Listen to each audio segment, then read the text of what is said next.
Our guest for today, Andrew Park, Dr. Andrew Park, received his master's in public health and his PhD in epidemiology from UCLA, and is currently working as an epidemiologist examining drug safety in the pharmaceutical industry.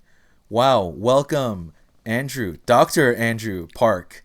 We're not going to call you that tonight, but welcome, Andrew. It's so great to have you.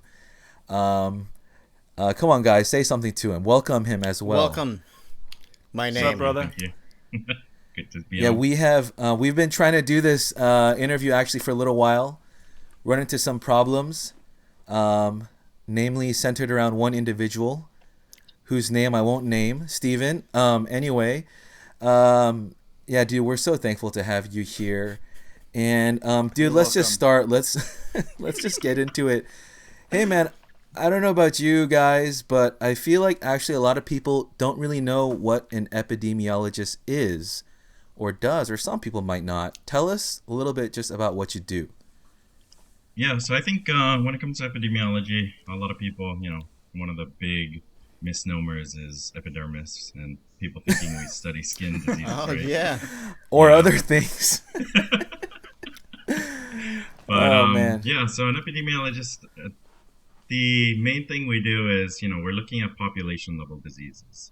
So, with doctors, generally you're looking at individual patients and a single person at a time. For us, we're looking at what's happening at a macro level, what's happening, within countries, cities, or even, counties, or however you want to break it down. But we want to look at kind of the statistics and kind of the larger picture. So, All right, let's get into this then. Andrew, from your perspective, rate America's response to the pandemic. Dang, This hot off is- the gate, dude. yeah. Come on, dude, let's just get into it. Nice. Like, everyone's talking about questions. this. That's what everyone's fighting about. Mhm. How are we doing? I would say, based on like what we've seen so far, I don't think we're doing that bad. We're not doing great, but I think I'd put us squarely average, right? If you look at our numbers, in terms of case counts and total counts, yes, we are kind of high up there. We are actually number one for that, right? But then again, you have to factor in a lot of when you're looking at diseases, you don't just look at counts, you have to look at how big your population is, right? So if you have a small country, if you have a ton of cases percentage-wise, then you'd be a lot more concerned about that country than if you have, like the US, we have 330 million people, and I think now we're at 1.5 million cases, right? So that's around 0.5% of the population has it, at least based on the testing that we've done. So in that sense, I think the measures that were taken, you can always argue, should it have been sooner, could it have been later, what would have the numbers been different? And I think with that, it's always hindsight bias, right? It's hard to say, like, looking back at it, we could always say earlier, do more, right? But then there is also a lot of uncertainty that we're working with. And so, if you look at different countries and how they reacted, I think Singapore was one of the first to start locking down. US was not all that late, but again, it wasn't, one of the first to do it.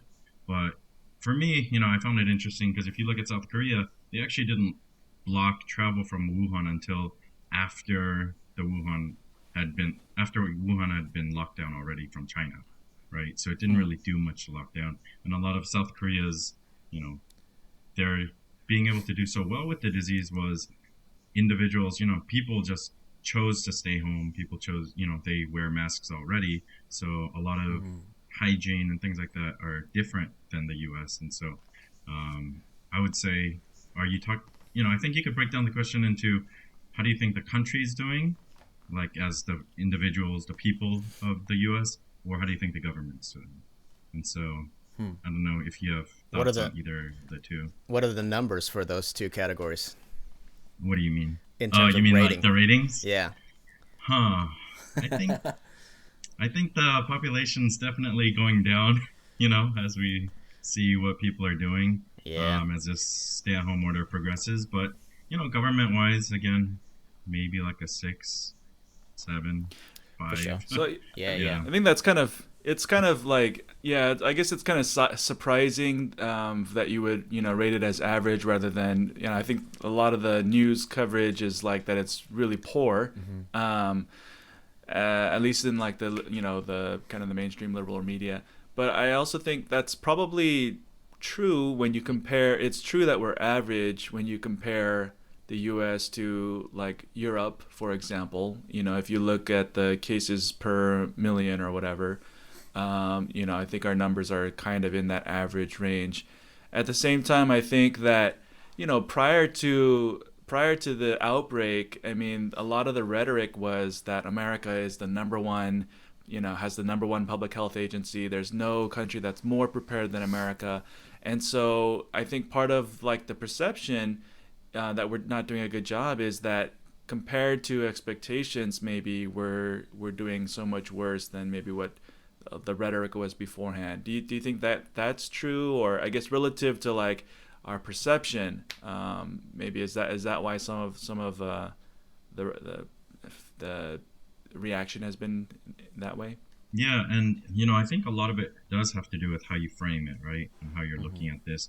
Because if you actually look at US cases, I think it's about a third of the cases and a third of the deaths are from New York, right? Hmm. So if you just take New York out of the picture, that's a huge number of cases and deaths that we don't really account for. So at the same time, I think there's also, what level of government are we talking about? Are we talking about the federal response, the New York, like the city Mm-hmm. responses? I think one of the big problems with New York was they started sending people home, especially elderly people, back to the nursing homes, even though they were sick, right? And Mm-hmm. this was before they really understood. And so Mm-hmm. there's, a lot of clusters of deaths in nursing homes all across New York. I think in terms of like our perception of how we're doing, I think it's hard to say, right? Because with cases and spread, it's like I think you could go both ways on that, right? Like Mm-hmm. some people, I think if you're starting with a high bar of we shouldn't have any cases in the U.S., right, or very low numbers of cases, then yeah, we're not doing well, right? But in terms of um, for the amount of, I guess, travel that there is, and like New York, it's kind of expected that the outbreak would be there, given how well connected it is to the rest of the world, right? And so, in that sense, seeing how it's spread across the U.S., it's still mainly centralized in kind of those major international hubs. And so, for that reason, I would say maybe it isn't as bad as like some of the rhetoric may paint it to be. But I think it's also like, for example, with testing, we're doing terribly, right? We're not really testing as much as we need to or should be doing, right? I think with hospital supply, we've been okay. Like we haven't run out of ICU beds, ventilators. We haven't had any shortages around that. So there are a lot of different aspects that I think each one has a different grade as we go through the Mm. list. I mean, I think at least part of the problem for me in terms of feeling confident that our federal government has been doing a good job is you just said testing has been terrible, but President Trump has been basically boasting about how awesome our testing is, and so I think for you to say, I guess it's just what you're saying is kind of it's a very measured and kind of objective take on what's going on. There are certain things that are going well, maybe better than advertised, and there are things that are a lot worse than advertised, and that's probably just the reality. It's you can't really trust, or you can't really just take either extreme. Mm-hmm. Yeah, and I think it's good to, listen to both sides, right? Like, what are they saying is good? What are they saying is bad? And then from there, try to find, what's the truth, right? Because it's not the end of the world here, right? COVID's not killing everyone it touches, but at the same time, it's not just some flu-like disease that we shouldn't care about, right? I'm still a little Mm-hmm. bit like stuck on that. You would say that that America's performance or response has been average. Just because here in Asia, like so many of the countries are doing like have a much better handle on the numbers. I mean, I happen to be very aware of what's going on in Taiwan because that's where I am now, and then also in Vietnam because that's where I live. And Taiwan has had seven deaths, and then Vietnam has had 0. And Vietnam shares a land border with southern China. Taiwan is very culturally, politically, economically tied with China, and so even places like South Korea that had sort of like an explosion, they've been able to kind of bring it back down. So I guess talk to me a little bit about like, well, I guess if we compare America with Europe, maybe we're doing average, but compared to Asia, it doesn't seem like we're doing so hot. Like, how do we think about those dynamics? Yeah, no, and I fully agree with you, right? Like, if you look at certain, depending on who you're comparing to, and that's why I say average, because, there are countries that are doing much worse, right? And there are countries that are doing much better, right? So, and that's why for me, if you look at the death rates in some parts of Europe, they're way worse than we are, right?